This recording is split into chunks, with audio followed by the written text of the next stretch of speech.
अब रुक करेंगे दूसरी बड़ी खबर का। लोहाघाट ब्लॉक के बिसंग क्षेत्र की बदहाल हो चुकी डूंगरी फरत्याल सलना सड़क में डामरीकरण की मांग को लेकर आक्रोशित युवाओं ने पीडब्ल्यूडी के खिलाफ प्रदर्शन किया। क्षेत्र पंचायत सदस्य सूरज कुमार ने बताया कि पिछले 4 सालों से सड़क की हालत बद से बदतर हो चुकी है।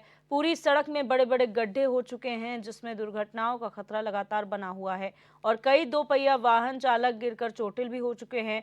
ग्रामीणों का कहना है कि पिछले 2 सालों से वो पीडब्ल्यूडी और प्रशासन सड़क डामरीकरण की मांग कर रहे हैं, लेकिन विभागीय अधिकारी मामले का संज्ञान नहीं ले रहे हैं।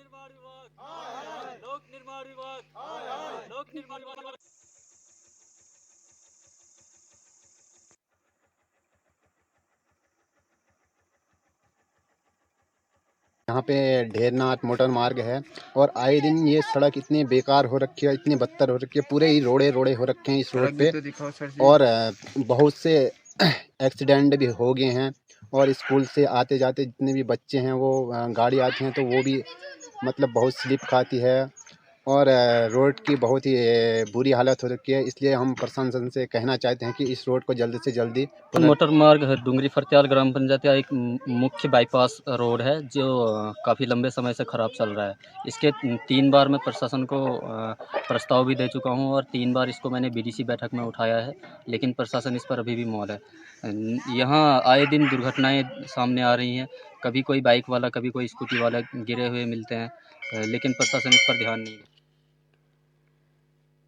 और लक्ष्मण बिष्ट हमारे संवाददाता इसी खबर पर हमारे साथ जुड़ चुके हैं। लक्ष्मण, ये जो सड़क मार्ग है डूंगरी फरत्याल सलना वाली सड़क है, वो अभी तक डामरीकरण उस पर नहीं हो पाया है। क्या समस्या आ रही है डामरीकरण में? जी, मैं बताना चाहूंगा कि जो ये सड़क है डूंगरी फरत्याल सलना सड़क, ये जो पिछले 3-4 सालों से काफी बदहाल स्थिति में जो है इस सड़क में।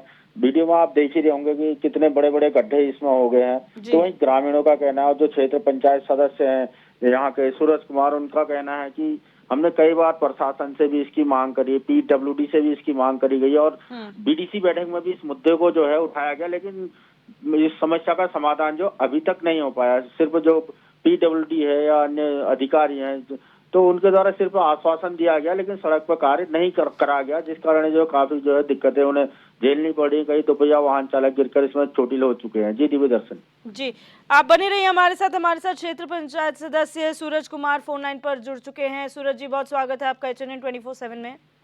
जी मैम। सूरज जी, ये जो सड़क मार्ग है जहाँ पर डामरीकरण की आप लोग कई बार शिकायत कर चुके हैं, आखिर क्या वजह मानी जाए कि यहाँ पर डामरीकरण नहीं हो पा रहा है, सुधारीकरण नहीं हो पा रहा है? मैम, प्रशासन की अनदेखी कही जा सकती है और कई दफा नहीं तो मैं कई दफा इनको प्रस्ताव दे चुका हूँ। हमने माननीय सांसद महोदय जी को भी संबंधी प्रस्ताव प्रेषित किए, लेकिन इस पर कोई ध्यान अभी तक दिया नहीं गया है किसी की तरफ से भी। जी, कितने बार आप लगभग जनप्रतिनिधियों और यहाँ पर अधिकारियों से शिकायत कर चुके, ज्ञापन दे चुके हैं और क्या कहा जाता है उनकी तरफ से?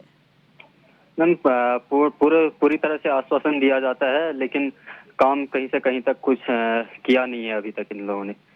अच्छा, इससे लगभग पहले 2 या आपने 3 बार में जी आपने कब करी थी शिकायत इससे पहले? मैम, इससे पहले मई में शिकायत कर चुका हूँ मैं और 28 तारीख को पिछले महीने 28 नवंबर को हमारी बीडीसी बैठक हुई थी, उसमें भी मैंने इस मुद्दे को उठाया था। तो एक्शन साहब ने कहा था कि इसमें जल्दी ही डामरीकरण का कार्य शुरू कर दिया जाएगा, लेकिन अभी तक कोई ना रोड का निरीक्षण के लिए आया है, ना ही कोई इससे संबंधित कोई कदम इनके द्वारा उठाए गए हैं। अच्छा, जनप्रतिनिधि की बात की जाए तो उनका क्या कुछ रुख है इस पर?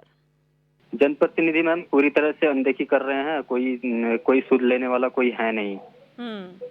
तो आगे की आपकी क्या रणनीति रहने वाली है सूरज जी, क्योंकि इतने सारे जगहों पर जाकर आपने शिकायत की है, उसके बाद भी कोई रिजल्ट नहीं है?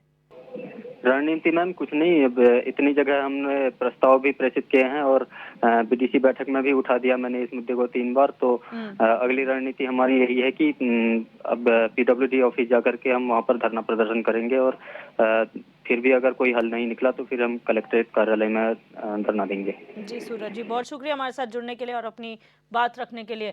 और हमारे साथ हमारे संवाददाता बने हुए हैं लक्ष्मण सिंह। लक्ष्मण, जिस तरह से आपने सुना, क्षेत्र पंचायत सदस्य थे सूरज, उन्होंने साफ तौर पर कहा कि जब बोर्ड बैठक हुई थी तब भी ये मामला उठाया गया, अधिकारियों तक पहुंचाया गया, जनप्रतिनिधि पूरी तरह से मूक दर्शक हैं। तो फिर आखिर फंड्स जो निधियां दी जाती हैं विधायकों और सांसदों के नाम पर, वो कहाँ इस्तेमाल हो रही हैं? जी बिल्कुल, बहुत अच्छा प्रश्न है आपका। जो जो हमारे बीडीसी सदस्य सूरज कुमार का साफ कहना है कि उन्होंने सांसद से भी जो है इस बारे में चर्चा करी है, उनसे भी सड़क को सुधारीकरण की मांग करी गई है। जो अन्य जनप्रतिनिधि हैं उनसे भी मांग करी गई है और शासन प्रशासन और संबंधित विभाग से भी उनके द्वारा मांग करी गई है, लेकिन कोई संज्ञान नहीं लिया जा रहा। तो ये सरासर जो है जनप्रतिनिधियों की जो घोर लापरवाही, जबकि मुख्यमंत्री धामी खुद एक डेडलाइन दे चुके हैं कि इतने तारीख तक जो है सड़कें गड्ढा मुक्त होनी चाहिए। गड्ढा मुक्त कहाँ है? तो गड्ढा युक्त सड़कें बनी हुई, सड़क जो है गड्ढे में जो है सड़कें बनी हुई है। खासकर बात करूंगा मैं लोहाघाट विधानसभा क्षेत्र की, यही सड़क भी कई ऐसी सड़कें हैं कि जो कि गड्ढा युक्त हो चुकी है और शुद्ध लेने वाला कोई नहीं है। जी दिव्य दर्शक। जी लक्ष्मण, यहाँ पर जिस तरह से हमने देखा है कि जब इस तरीके की घटनाएं होती हैं तो अमूमन जब खबरें चलती है तो संज्ञान ले लिया जाता है। इस केस में क्या हो रहा है? जी बिल्कुल सही कहा, खबरें चलती है, संज्ञान लिया जाता है, लेकिन जब लोक निर्माण विभाग से पूछा जाता था वो बजट का रोना रोते हैं। सबसे पहली बात तो ये कि उनका कहना है कि हमने प्रस्ताव बना के हम शासन को भेजते, लेकिन शासन से जो है धन की स्वीकृति नहीं हो पाती। तो जिस कारण जब तक पैसा नहीं होगा तो सड़क और जो विकास कार्य होंगे कहाँ से होंगे? तो वो जो शासन पे ठीकरा फोड़ देते कि शासन से धन स्वीकृत नहीं हो रहा है। जी, जो प्रमुख कारण ये माना जा रहा है इसमें। और दूसरा, जो शासन प्रशासन और जो हमारे जनप्रतिनिधि हैं जिनको निधि भी मिलती है, आप खुद जानते हैं कि उत्तराखंड के जो सांसद लोग अपनी सांसद निधि खर्च करने में कितने फीसदी हैं, तो इस हिसाब से कहाँ से जो है ये हो पाएगा। जी अच्छा, क्षेत्र के जनप्रतिनिधि की बात की जाए तो यहाँ पे सांसद किसका क्षेत्र यहाँ पर पड़ता है? क्योंकि 2024 लोकसभा चुनाव है, जाहिर सी बात है सबकी जिम्मेदारियां अपने अपने क्षेत्रों में जाना। तो क्या यहाँ पर जब वो आएंगे तो क्या लोग स्वागत करेंगे उनका?